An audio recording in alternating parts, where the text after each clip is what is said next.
The deadliest sniper in history wasn't Special Forces. He didn't even use a scope. He was a quiet Finnish farmer named Simo. You could even say thanks to him, Finland still exists today.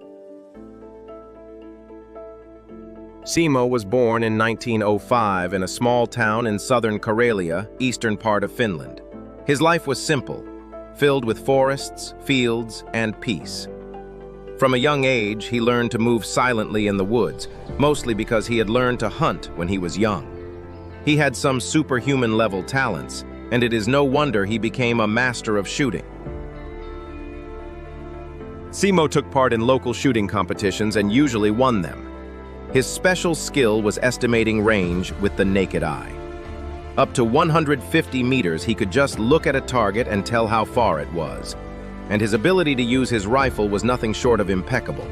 He once hit 16 shots in a minute at 150 meters, using a bolt-action rifle that had to be manually cycled after every shot.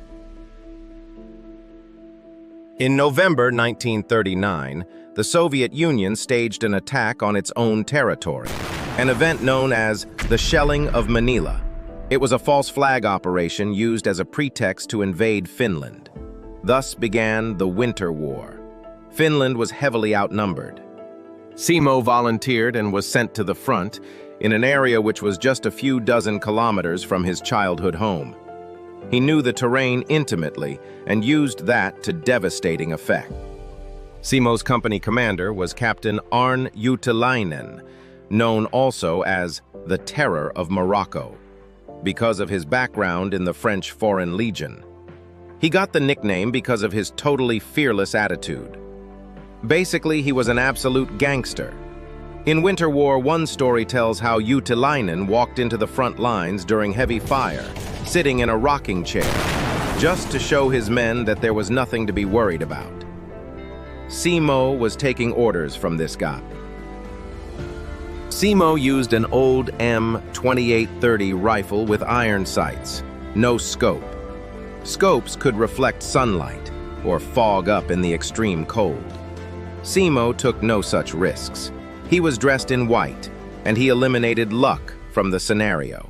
He carefully built sniper nests into the snow and used water to freeze them to avoid snow from kicking up when he shot his rifle. That way, if he missed, which he basically never did, the enemy could not see where the shot came from. He also kept putting snow and ice into his mouth to freeze his breath to avoid visible vapor. He was a total ghost with amazing shooting skills. He didn't choose high-value targets. His family farm was basically across the road, so if you wore a Soviet uniform, he pulled the trigger. One shot, problem solved. Soviet troops soon began calling him Belaya Smert, the White Death. He became a legend, almost mythic. He killed at least 542 enemies, likely many more. About half of the kills were from his Mosin bolt-action rifle, and the rest he shot with a machine gun when the battle got so hard that sniping was not an option. The Soviets tried to kill him with artillery and mortars. Whether it was luck or something else, they failed every time. In March 1940, Simo was shot in the face by an enemy bullet. He was accidentally thrown into a pile of bodies because everyone thought he was dead. Finally, someone noticed his leg moving and they rushed him into a hospital. He lost part of his jaw and fell into a coma. But weeks later, he woke up. The war was over.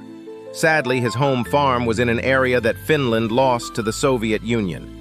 The Finnish government gave him a farm, about the same size and from the same area after the dust had settled.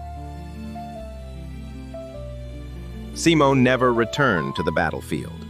He had numerous constructive surgeries to his face and lived quietly in the countryside, hunting, raising dogs, farming, and avoiding the spotlight. He never bragged about what he had done. He just wanted to be left alone and live his normal life. He lived the rest of his life in peace and died in 2002 at the age of 96. Soviet Union came down in 1991, so he outlived the country that he fought against. Simo wasn't a man of many words. He just did what needed to be done. One 5-foot-tall man, one rifle, and an impact felt across history. His story isn't exaggerated, it is real. In Finland, he will never be forgotten.